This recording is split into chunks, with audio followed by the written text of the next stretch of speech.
March 17th, 2022. Halfcast 263, episode 263. Let's go. Of course, I have a few things to share with you guys. An evening of reflection. Shall we?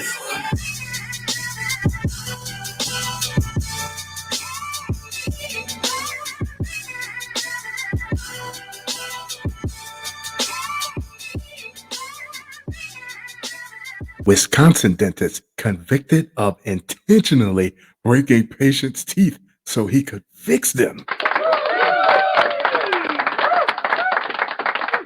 I know you just came in for a cleaning. Before you freak out, I removed all your teeth. For years, a Wisconsin dentist intentionally broke his patient's teeth and then charged them for a crown procedure in order to fix the damage he caused, prosecutors said. The dentist, Scott Charmoli, then filed claims with insurance companies, pulling in millions of dollars. Charmoli, 61, ran the scheme between 2015 to 2019 when he sold his practice, Jackson Family Dentistry. It doesn't pay to be greedy because you can't tell me a few patients wouldn't have been on board with this guy. In late 2020, he was indicted on several charges. On Friday, a federal jury convicted the former dentist of 5 counts of healthcare fraud and 2 counts of making false statements related to healthcare matters, according to a news release by the U.S. Attorney's Office for the Eastern District of Wisconsin. Prosecutors said in 2015, Charmoli began aggressively trying to convince his patients to get crown procedures, even though they did not need them. He would show patients an x ray of a line or space on their tooth and tell them that it was a fracture or some type of decay. It was a hair. According to an indictment, a piece of spaghetti along his mouth. After the patient agreed to the crown, a procedure where a tooth is fixed using a cap, he would use his drill, ouch, to break off a portion of the patient's tooth and fix it. Charmoli would then take another x ray of the broken tooth to submit to the insurance company. The indictment says insurance companies assumed that those images of damage represented the preoperative condition of the teeth and as a result paid the claims. Many of Charmoli's patients also paid significant copays for these crown procedures, the news release states. Yeah, so you reimburse the patient for the copay, and then off the books, you write them a healthy check. Thanks for playing along. Please don't do this. In addition to submitting the x rays, he would make false statements to the insurance companies when they denied his claims. Either way, I'm going to get my money. Charmoli billed more than $4.2 million for crown procedures between 2016 and 2019 from just one insurance company. Prosecutors said you should have spread it around.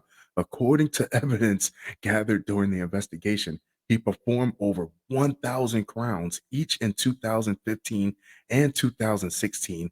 From 2017 to 2019, he performed more than 700 each year, which I'm going to go out on a limb and say is a lot. Former patient Todd Tedeschi testified during Charmoli's trial that the dentist convinced him to get 2 crowns done at once, even though his teeth were not bothering him. You need this, according to the Milwaukee Journal Sentinel. It seemed excessive, but I didn't know any better. Tedeschi said he was the professional. I just trusted him. In February 2021, Charmoli's license was suspended pending an investigation by the state's Dentistry Examining Board. The newspaper reports he also faces medical malpractice lawsuits in Washington County brought by nearly 100 former patients. The suits have been on hold pending the outcome of the federal criminal case. Paco Major, the new owner of Jackson Family Dentistry, said in a 2020 note that he discovered Charmoli's misconduct after reviewing patient files. The health and safety of patients is my highest concern as a doctor. As medical professionals, we take an oath to do no harm to our patients, which is why I felt the ethical obligation to report activity that I believe to be suspicious, he wrote. In other words, he wouldn't cut me in on a scam, and now he stuck me with a failing practice. Fuck that guy. Nilla Robinson, Charmoli's attorney, could not immediately be reached on Wednesday, he certainly denies that his hard earned wealth of many years of dental practice at the 40 to 60-hour per week range are the product of anything other than his own diligence, hard work, and good business acumen, Naylor Robinson said, according to court documents. Yeah, he figured 40 to 60 hours wasn't doing it if he doubled up and cheated the books to make it look like five mouths instead of two every day. He could retire half the time. No charges for Pittsburgh man who fatally shot erratic coworker armed with AK-47. I'd rather be judged by 12 than carried by 6. A Pittsburgh man will not be charged under the state's stand your ground law for fatally shooting his coworker on a camping trip in December. First off, I'm not going camping with anybody, especially not my coworkers. Team building exercise be damned.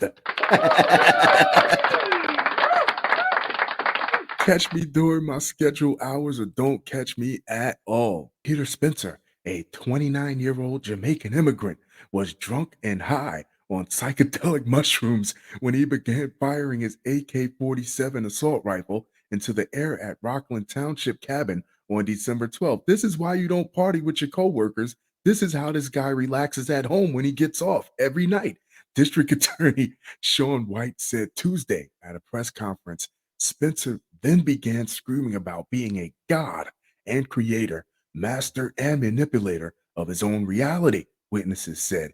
He continued firing the gun into the air until one of the other campers stopped collecting firewood. You're not going anywhere, an erratic Spencer told the camper, according to the district attorney, then ordered him at gunpoint to get on the ground and kneel. That's when his coworker, who has not been publicly identified, shot Spencer 9 times. I'm going home to my family, despite criticism from Pittsburgh's black community. What type of criticism? What happens if he shoots everybody on that camping trip? White said there was no bias by the shooter. He is white. Instead, he said the man was acting in self defense. Exactly. All witness statements confirm what the evidence and ballistics reports determined.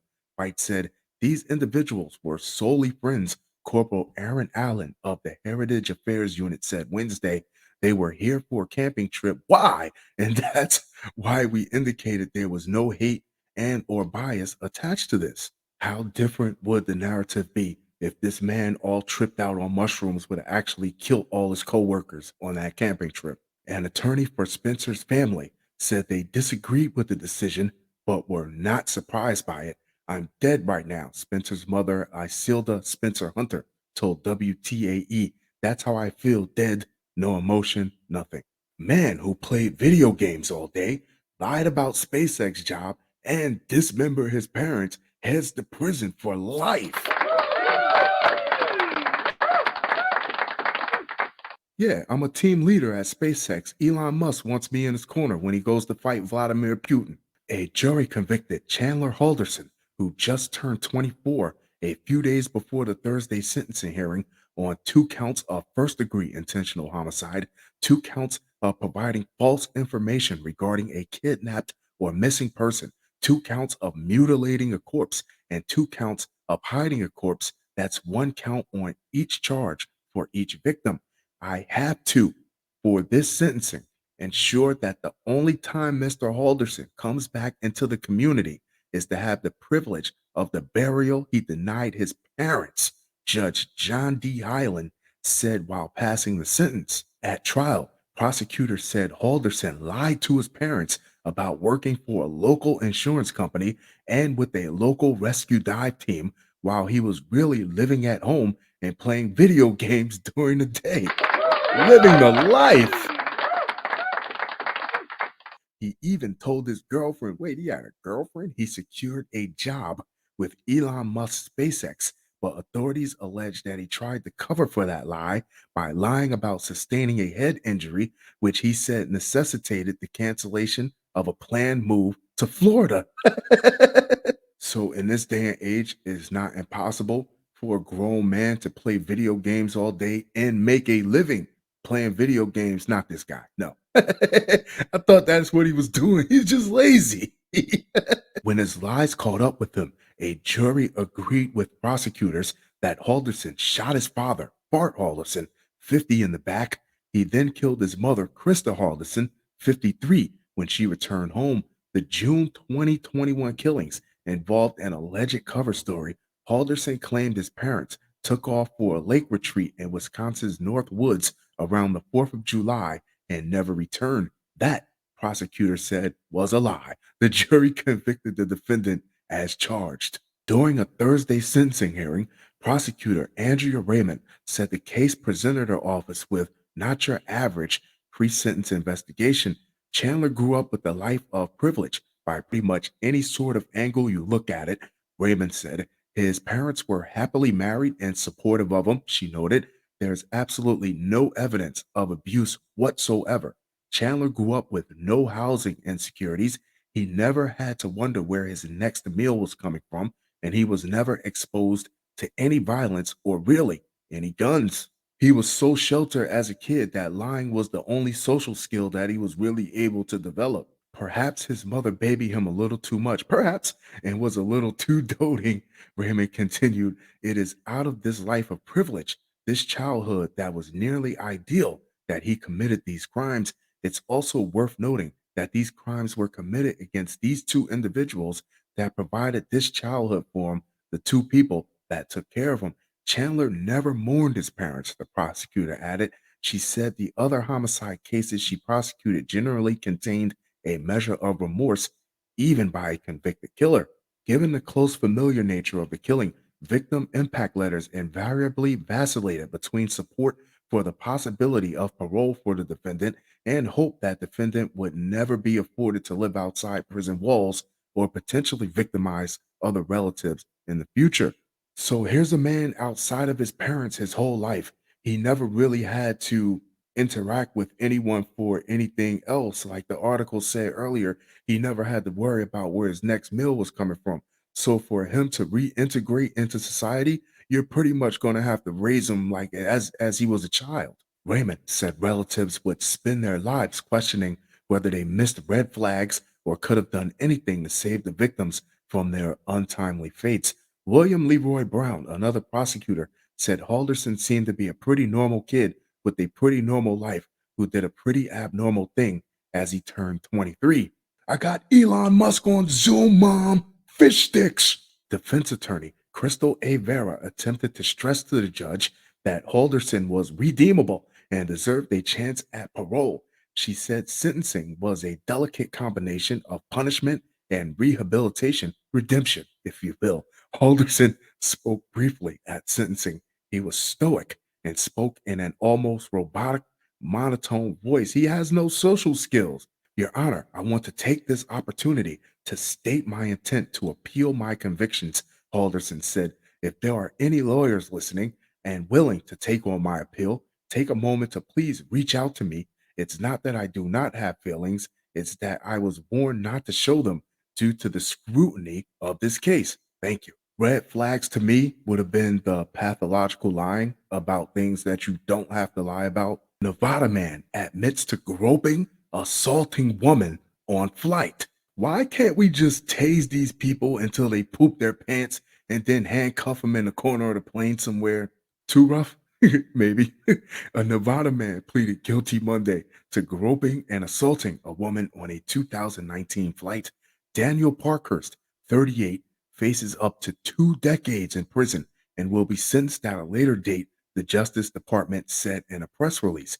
Parkhurst was so disruptive on the Seattle to Las Vegas flight on Southwest Airlines that it was rerouted to Reno so he could be removed from the plane. How long is a flight from Seattle to Las Vegas? Flight summary. The flight time from Seattle to Las Vegas is 2 hours, 24 minutes. The time spent in the air is 1 hour, 57 minutes. The flight distance from Seattle to Las Vegas is 867 miles. So, as a grown man for 2 hours, you couldn't sit quietly with your hands in your lap. You see a girl and you just got, ooh, it's a girl. Ooh, it's a girl. I gotta touch the girl.